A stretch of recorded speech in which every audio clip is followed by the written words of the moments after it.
Good morning everyone. History में history की book 4 में मॉडर्न इंडिया हिस्ट्री के टॉपिक में अवध के बारे में पढ़ेंगे। इससे पहले हम बंगाल के बारे में पढ़ चुके हैं, जो आपका फर्स्ट से लेकर थर्ड ब्लॉक तक दिया हुआ है हिस्ट्री की बुक में। मुगल साम्राज्य के पतन की अवस्था में सादत खान ने स्वतंत्र सत्ता स्थापित की। सादत खान ने सैयद बंधुओं के विरुद्ध षड्यंत्र में भाग लिया था, इसलिए वह मुगल सम्राट का कृपा पात्र बन गया। अवध जो है आपका यूपी में पड़ता है, बहुत फेमस है ये हिस्टोरिकल। जितने भी आपने मोमेंट्स आज तक पढ़े हैं उसमें, चाहे पॉलिटिकल में पढ़े हो चाहे हिस्ट्री में आप पढ़ रहे हो। इसके बाद सादत खान को की बात करें तो वो जो है वो सैयद बंधुओं के विरुद्ध षड्यंत्र में भाग लिया था, इसलिए वह मुगल सम्राट का कृपा पात्र बन गया। सादत खान को बुरहानुल मुल्क की उपाधि प्राप्त हुई थी। 1720 से 22 में वह आगरा का भी गवर्नर बना, परंतु बाद में किन्हीं कारणों से अवध का गवर्नर बन गया। 1739 में नादिर शाह के विरुद्ध लड़ने के लिए सादत खान ने दिल्ली आमंत्रित किया गया सादत खान को, और सादत खान ने नादिर शाह को धोखा देकर दिल्ली पर आक्रमण कर 20 करोड़ की धनराशि की मांग पर उसने नादिर शाह को आत्महत्या के लिए मजबूर कर दिया। नादिर शाह की मृत्यु के बाद उसका भतीजा या दामाद सफदरजंग अवध का नवाब बना, जो 1748 ईस्वी में नवाब वजीर कहलाया। 18वीं सदी के 50 के दशक के बाद 1750 की अगर बात करें तो 1750 के बाद जो भारत है उसमें ईस्ट इंडिया कंपनी ने अपना पूरा जो है विस्तार शुरू कर दिया था। इसकी वजह ये थी कि अवध की अर्थव्यवस्था और राजनीतिक क्षेत्र में बहुत ज्यादा प्रभाव पड़ा, और रीजन ये था कि अवध से अंग्रेजों को बहुत ज्यादा फायदा हो रहा था। 1764 ईस्वी में बक्सर नाम की जगह पर युद्ध हुआ, जिसे बक्सर का युद्ध कहा गया। बक्सर के युद्ध के साथ अवध और अंग्रेजों में शत्रुता का प्रारंभ हुआ था। शुरुआत हो गई थी दुश्मनी की, अंग्रेजों अंग्रेजों से दुश्मनी की शुरुआत ये अवध में से ही हुई थी।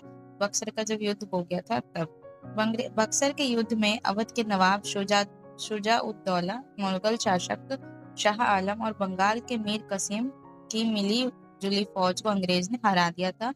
इन सब की मिली जुली फौज थी एक, इसमें इनको हरा दिया गया था अंग्रेजों के द्वारा। युद्ध के बाद अवध के नवाब और अंग्रेजी हुकूमत के बीच इलाहाबाद समझौते पर दस्तखत किए गए। ये जो है हम अवध के बारे में अभी पढ़ रहे हैं। अवध में जो विजय अभियान थे, जो भी थे, इनके बारे में जो भी घटनाएं हुई इतिहास में अवध में। तो समझौता जो हुआ, इलाहाबाद समझौता का ये जो टॉपिक आपका बहुत इंपॉर्टेंट है, ये जरूर से पढ़ना। और युद्ध के बाद अवध के नवाब और अंग्रेजी हुकूमत के बीच, तो युद्ध के बाद नवाब अवध के नवाब और अंग्रेजी हुकूमत के बीच इलाहाबाद समझौते पर दस्तखत किए गए। गौरा और इलाहाबाद की सत्ता जो है अंग्रेजों के हाथों हस्तांतरित की गई। युद्ध का मुआवजा ट्रांसफर 50 लाख अवध को किश्तों में देना था। अवध को अब जो नवाब है अवध के, उनको अंग्रेजों की बढ़ती ताकत और मंसूबों का अंदाजा लग गया था। इसी को देखते हुए अवध की फौज जो है उसमें बड़े स्तर पर सुधार किए गए। राजनीतिक सत्ता बचाने के लिए शुजा-उद-दौला ने सेना में बदलाव किया, अपनी फौज को बेहतर बनाने लगे। अवध से कंपनी को मुनाफा था, बड़ी कमाई से कंपनी की फौज का खर्च पूरा होता था। योजना बनाकर कंपनी ने पैसों के लिए मांग बढ़ानी शुरू कर दी। शुरुआत ये हुई कि जो राजा सिराजुद्दौला रहे, उनके दौर में एक मुआवजे की बात की गई थी। जो अंग्रेजी ईस्ट इंडिया कंपनी है, उन्हें मुआवजा दिया जाएगा, कुछ पैसे दिए जाएंगे, सालाना आय, जिसे उनकी जो सेना है उसको ब्रिगेड कहा जाता था। वो मतलब हर साल का वो पैसा वसूल रहे थे राजाओं से। तो वो रकम धीरे धीरे चालाकी से अंग्रेज लोग इतना बढ़ाते गए और राजा लोगों को मजबूर कर दिया कि वो अपनी सत्ता उन्हें अंग्रेजों को ही दे दे। अगर वो मतलब ये एक तरह से टैक्स नहीं देते हैं अंग्रेजों को, मुआवजा नहीं देते हैं साल का, तो धीरे धीरे वो कब्जा कर बैठे। नहीं दिया तो उन्होंने कब्जा कर लिया चालाकी से। तो इसी से ही अंग्रेज जो है धीरे धीरे अपनी भारत ईस्ट इंडिया कंपनी को इंडिया में विस्तार करते चले गए। जैसे ही शुजा-उद-दौला ने सेना में बदलाव किया, अपनी फौज को बेहतर बनाने लगा। अवध से कंपनी को मुनाफा था, कंपनी की कमाई जो है वो फौज का पूरा खर्च था। योजना बनाकर कंपनी ने पैसों के लिए मांग बढ़ानी शुरू कर दी और इतना बढ़ाते चले गए कि एक दिन उन्होंने पूरे उस पे अवध पे कब्जा ही कर लिया। 1773 ईस्वी में एसीआई यानी ईस्ट इंडिया कंपनी और अवध के बीच समझौता हुआ, जिससे ब्रिगेड के लिए हर साल 21,000 रुपये देना मंजूर हो गया। 1775 ईस्वी में अब एक संस्कृति आई अवध में, जिसका नाम था लखनवी संस्कृति। आसफुद्दौला की ये संस्कृति थी। आसफ ने मुर्तजा खान को मुख्तार उद दौला के नाम से सम्मानित कर दिया, नवाब बना दिया। हैदर बेग ने अपनी कंपनी और नवाब का एक समझौता करवाया, जिसमें कंपनी बनारस के आसपास के इलाकों, जौनपुर के उत्तर भाग व इलाहाबाद के पश्चिम पर कंपनी का शासन हो गया। ब्रिगेड के लिए सहायता राशि बढ़ाती गई तथा मुगल शासक को नवाब और अंग्रेजों के लेन देन से पूरी तरह अलग कर दिया गया। आसफउद्दौला की विनम्रता और की राजनीति से दरबार में उथल पुथल हो गई। अंग्रेजों ने मौके का फायदा उठाया। आसफ की विनम्रता को देखते हुए 1770 ईस्वी में ही अंग्रेज ईस्ट इंडिया कंपनी जो अंग्रेज थे, उन्होंने नवाबों की संप्रभुता को नष्ट करना शुरू कर दिया। 1780 में नवाबी शासन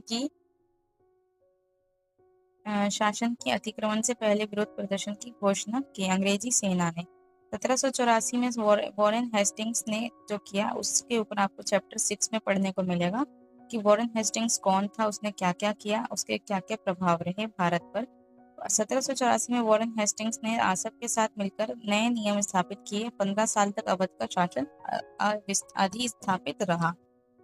तो यहाँ पर है जो अवध है, उसमें कौन कौन से नवाब रहे, उसका फ्लो चार्ट यहाँ पर मैंने दिया है। पहला है शहाजत खां, बुरहानुल मुल्क की उपाधि मिली जिसे। दूसरा है सफदरजंग खां, जो अबुल मंसूर खान कहलाया। शुजाउद्दौला, उसके बाद आसफउद्दौला, उसके बाद वजीर अली, और उसके बाद है सादत अली खान। तो ये सब जो थे अवध के मेन जो है मुख्य वो रहे, शासक रहे, नवाब रहे, जिन्होंने नवाब की उपाधि ली। दूसरा पॉइंट यहाँ पर ये है फ्लो चार्ट के बाद कि अवध पर कंपनी के बढ़ते दबाव के कारण अवध के नवाबों ने ब्रिटिश रेजिडेंसी को अपने दरबार में रखना शुरू कर दिया। अब यहीं से सीधी बात है कि अब अंग्रेज यहीं रहने लगे दरबार में, तो सीधी सी बात है कि यहाँ पर कब्जा भी करने की उन्होंने प्लानिंग कर ली धीरे धीरे। वजीर अली को 21 फरवरी 1798 को अपदस्थ कर सादत अली को नवाब बना दिया। अंग्रेजों ने सादत अली के शासनकाल में अवध ब्रिटिश संरक्षण में आ गया। अब क्या है, अंग्रेज जो है उनके पूरे कंट्रोल में सादत अली के शासनकाल में जो है ये अवध जो है वो आ गया। अवध का ये अवध पर ईसीआई का प्रभाव यानी ईस्ट इंडिया कंपनी का प्रभाव क्या रहा, वो यहाँ ये वाले पॉइंट और ये वाले पॉइंट्स हम देखेंगे कि क्या क्या ईसीआई का प्रभाव रहा अवध पर। तो 1856 तक अवध को ब्रिटिश साम्राज्य में मिला लिया गया। 1856 में लॉर्ड डलहौजी नाम का जो एक गवर्नर था, उसने जो अंग्रेजों के द्वारा एक नियुक्त गवर्नर था, ये लॉर्ड डलहौजी नाम पहले भी आपने बहुत पढ़ा होगा। 1856 में लॉर्ड डलहौजी ने व्यक्तिगत सिद्धांत जिसे डॉक्ट्राइन ऑफ लैप्स के तहत कहा गया, ने अवध का विलय कर दिया। नवाब वाजिद अली शाह को कलकत्ता भेज दिया। अवध के विलय के बाद 1857 विद्रोह अवध केंद्र बना। 1801 ईस्वी तक अवध के लगभग आधे इलाके पर ईस्ट इंडिया कंपनी का कब्जा हो चुका था। 1801 के समझौते के तहत अवध के नवाब ने अपना आधा इलाका कंपनी को दे दिया। खास बात ये याद करने की कि 1964 में बक्सर का युद्ध हुआ, अवध अंग्रेज शत्रुता की शुरुआत हुई। इलाहाबाद संधि इंपॉर्टेंट टॉपिक है। शुजाउद्दौला को गद्दी वापस, 50 लाख खजाना। 1773 का समझौता, ब्रिगेड के लिए 21,000 माह सालाना देना था। 1784 में हेस्टिंग्स के नियम थे। 15 साल अवध का शासन अधीन आ गया और 1856 में अवध का विलय अंग्रेजों ने कर लिया। व्यापक सिद्धांत, वाजिद अली शाह अपदस्थ। तो ये था आपका अवध से रिलेटेड टॉपिक जो अभी कंप्लीट हो गया। Thank you.